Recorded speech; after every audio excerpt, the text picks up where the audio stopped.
वहीं नई दिल्ली के चाणक्यपुरी इलाके में स्थित इजराइल एम्बेसी के बाहर खाली पड़े प्लॉट में धमाके की जानकारी सामने आने के बाद हड़कंप की स्थिति देखने को मिली।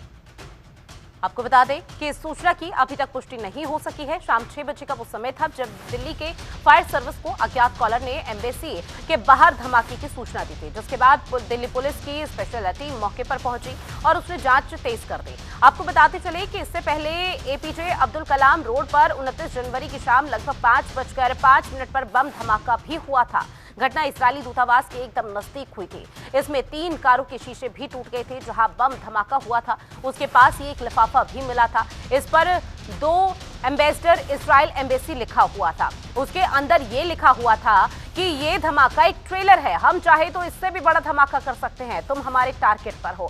और इस तरह की सूचना मिलने के बाद हड़कंप की स्थिति देखने को मिल पा रही है। स्पेशल सेल की टीम मौके पर पहुंची। हालांकि स्पेशल सेल की टीम की तरफ से रिएक्शन भी आधिकारिक तौर पर सामने आया और उनकी तरफ से कहा गया कि जब जांच यहां पर तेज की गई तो किसी भी तरह की कोई चीज फिलहाल बरामद नहीं हुई है, कुछ भी अभी सामने नहीं आया है। लेकिन अभी इस चीज की पुष्टि भी नहीं हुई है और उसका इंतजार किया जा रहा है, क्योंकि एक चिट्ठी भी उस दौरान मिली थी जहां पर इजराइल से बदला लेने की बात यहां पर की गई थी। ऐसे में आपको बता दें कि अभी फिलहाल किस तरह की स्थिति इजराइल और फिलिस्तीन के बीच है, जहां हमास लगातार हमला कर रहा है और ये जंग छिड़ी हुई है। उसके बाद इलाके में सर्च ऑपरेशन जारी करना और इस तरह से इजरायली दूतावास के बाहर धमाके की सूचना मिलना, कहीं ना कहीं स्थिति बेहद गंभीर हो जाती है।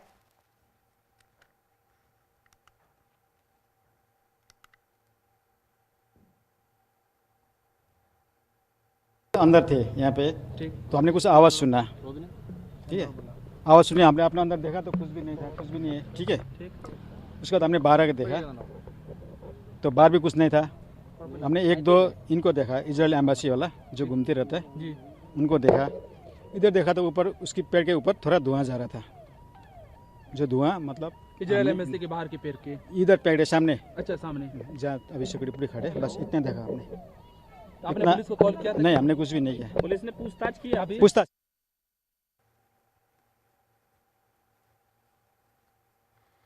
और देखिए अभी घटनास्थल पर कुछ नहीं मिला है। पुलिस की तरफ से लगातार ये कहा जा रहा है और ऐसे में जो यहाँ पर सर्च ऑपरेशन है वो पूरी तरह से तेज कर दिया गया है, ताकि किसी भी तरह की कोई हताहत की स्थिति एक बार फिर से देखने को ना मिले। हालांकि ये कल की घटना बताई जा रही है जब दिल्ली के चाणक्यपुरी इलाके में इजराइल एम्बेसी के पीछे खाली पड़ा जो प्लॉट है वहां धमाका हुआ, उसकी आवाज सुनी, रिएक्शन भी लगातार सामने आ रहे हैं। इसके बाद से ही जो स्पेशल सेल की टीम है वो मौके पर अपनी मौजूदगी दर्ज कराते हुए जांच प्रक्रिया को आगे बढ़ाया गया। हालांकि आपको बता दें कि दमकल विभाग और पुलिस ने इस मामले को गंभीरता को देखते हुए 1 घंटे तक जांच पड़ताल की है और ऐसे में उसके बाद रिएक्शन ये आया कि फिलहाल अभी ऐसा कुछ नहीं मिला है, लेकिन इस चीज की अभी जांच तेज की जा रही है कि आखिर ये धमाके की आवाज कहां और किस तरह से हुई। इस धमाके को लेकर किसी ने कॉल भी किया था, उसकी भी तलाश की जा रही है कि किसने कॉल किया था, क्यों किया था। इस जांच की में ये भी मंशा पता लगाने की कोशिश की जा रही है कि जो कॉल किया गया था वो कॉल कहां से और किसने किया था। इसके साथ ही आपको बता दें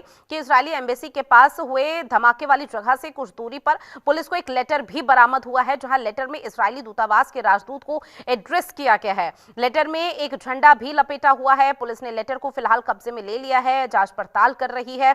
जहां आपको बताते चले कि कल शाम करीब 6 बजे का ये पूरा मामला सामने आया, जहां दिल्ली के फायर सर्विस डिपार्टमेंट को भी एक अज्ञात कॉल आई थी और ऐसे में अधिकारियों को कथित विस्फोट की सूचना दी थी। फोन लाइन पर ज्यादा चर्चा के साथ हमारे साथ रक्षा विशेषज्ञ जुड़ गए हैं, नीरज राजपूत जी। सर, सबसे पहले तो जनतंत्र टीवी में बहुत स्वागत है और ऐसे में पहला सवाल यही कि दिल्ली में इजरायली दूतावास के पास ये जो धमाका हुआ है इसको लेकर आपका नजरिया क्या कहता है, क्या ओपिनियन है? क्योंकि देखिए अभी इजराइल और हमास आतंकी संगठन में किस तरह से जंग छिड़ी हुई है, कहीं ना कहीं एकमात्र वजह तो वही है। देखिए, अगर हम बात करें दुनिया भर में जितनी जी वो हमेशा सेंसिटिव रही है और अभी तो हम लोग देख रहे हैं इजराइल हमास युद्ध चल रहा था। सर, मैं आपको रोकना चाहूंगी, आपकी आवाज हम तक क्लियर नहीं पहुंच पा रही है। एक बार फिर से मैं संपर्क साधूंगी आपसे। और ऐसे में लगातार ये तस्वीरें भी उस दौरान की दिखा रहे हैं आपको, जहां पर स्पेशल सेल की टीम और पुलिस प्रशासन मौके पर पहुंचा। और एक बार फिर से रुक करेंगे नीरज राजपूत जी का, जो हमारे साथ जुड़े हुए हैं। सर, अपनी बात रखिए आप। देखिए, जो इजराइल एम्बेसी है वो दुनिया भर में बेहद सेंसिटिव एम्बेसी मानी जाती है। अभी तो हम लोग इजराइल हमास का युद्ध देख रहे हैं जो कि 7 अक्टूबर से चल रहा है। इसको लेकर भी इजराइल एम्बेसी अलर्ट पर रहती है। ये वाला जो घटना हुई है जिसमें कल ये बात आई थी, सामने आवाज सुनाई दी थी, तो हो सकता है कि किसी ने ये शरारत भी की होगी। ये बूम साउंड जो होती है, कभी कभी ऐसा लगता है कि वो बम ब्लास्ट की तरह होती है। लेकिन हमने देखा कि वर्ष 2012 में भी इजराइल एम्बेसी के स्टाफ को ठीक यही, जहां पर ये रोड है, यहाँ पर एपीजे अब्दुल कलाम रोड है, पहले और रोड हुआ करती थी, तो यहाँ इसके करीब ही 7 RCR के पास एक गाड़ी पर जो था स्टिकी बम लगा दिया था उनके स्टाफ के, जिसमें डैमेज हुई थी, कार हुई थी 2012 में। उसके बाद हमने देखा कि 2021 में भी जब जनवरी के महीने में, तब भी यहाँ पर एक ब्लास्ट हुआ था, इस एम्बेसी के बाहर हुआ था। तो ये लगातार होता है यहाँ पर। और जो शुरुआत 2012 वाली हुई थी, उसमें ईरान से जुड़े हुए एक भारतीय नागरिक गिरफ्तार भी किया गया था। और उसको तो जांच दिल्ली पुलिस ने कहा भी था ये ईरान से जुड़ा हुआ काम है, ईरान ने ही ये कराया।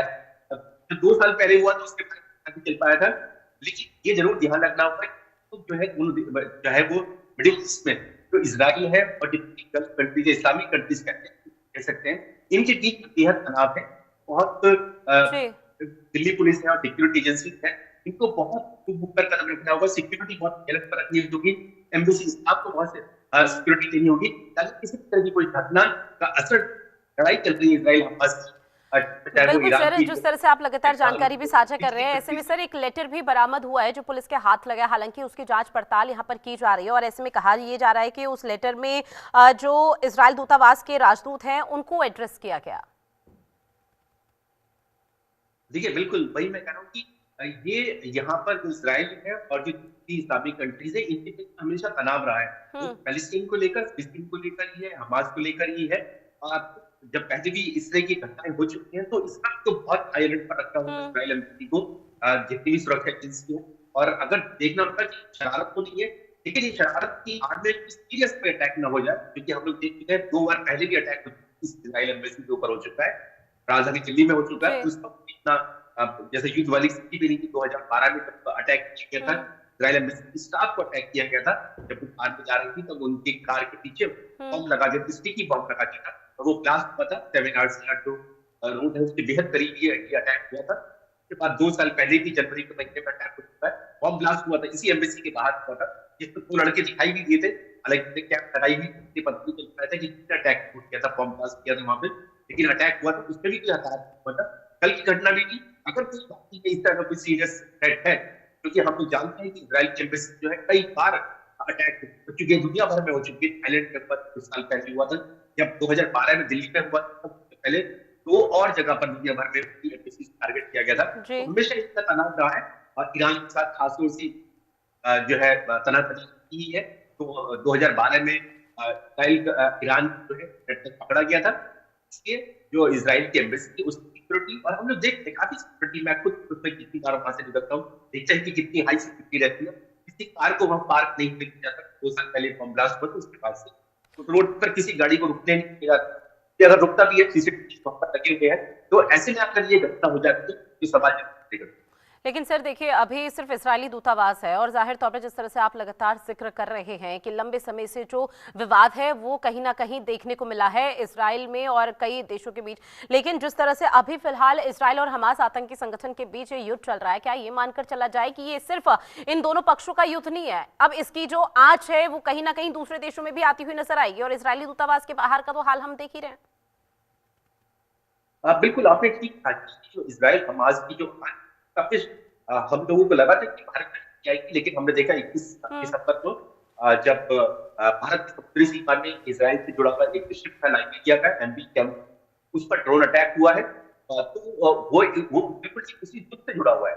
अगर हम लोग देखते हैं कि इजराइल अगर आज के समय लड़ रहा है, अगर कंट्रीज यानी इस्लामिक कंट्रीज से लड़ रहा है, तो आज जो है वो यहाँ तक, और अगर ये वाली घटना पुलिस और जांच एजेंसी ने अभी साफ तौर पर कहा कि क्या वाकई में ये बम ब्लास्ट एक्सप्लोजन हुआ है, लेकिन आवाज सुनी गई थी, अगर इसने बूम साउंड भी किया है वहां पर, यानी आवाज हली की है, तो वो भी अपने आप में सीरियस थ्रेट है, इसको सीरियसली लेना चाहिए इसको। और ये देखना होगा हमें कि इस तरह से जो लड़ाई वहां चल रही है इस्राइल पैलेस्टाइन में, गाजा में चल रही है, गल्फ कंट्रीज और इजराइल, उसका असर जो है हमारे देश पर नहीं आना चाहिए, चाहे वो हमारी सीमा हो या फिर हमारी राजधानी।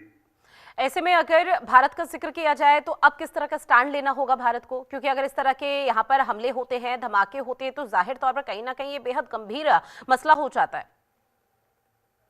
देखिए, इसमें इस बात का ध्यान रखना होगा हम लोगों को कि जो भारत का जो रुख है अभी जो इजराइल और हमास है, उसमें शुरुआत से ही भारत इजराइल के साथ खड़ा हुआ दिखाई देता है। हालांकि भारत ने पैलेस्टाइन जो फिलिस्तीन का मुद्दा है, टू स्टेट थ्योरी की जो सपोर्ट किया है और मानवीय सहायता भी हमने गाजा पट्टी के लिए भेजी है, लेकिन Bharat as a state country को इजराइल के साथ खड़ा हुआ। इसलिए कुछ देश जो है उनको लगता है कि ये भारत इजराइल के साथ खड़ा था, इसलिए भारत को भी डिस्टर्ब कर सकते हैं। इसलिए हमारी इंटेलिजेंस चौकस रहना होगा, सुरक्षा एजेंसियों को चौकस रहना होगा। इजराइल एम्बेसी की सुरक्षा, इजराइल एम्बेसी का स्टाफ जितना भी है, उनकी सुरक्षा जो है सर्वोपरि मानी जानी चाहिए। और चाहे कहीं पर भी अटैक हो, चाहे समुद्री सीमा में हो, अरेबियन सी में हो, तट के आसपास हो या फिर राजनीति में हो, इसको लेकर हमें चौकस रहना।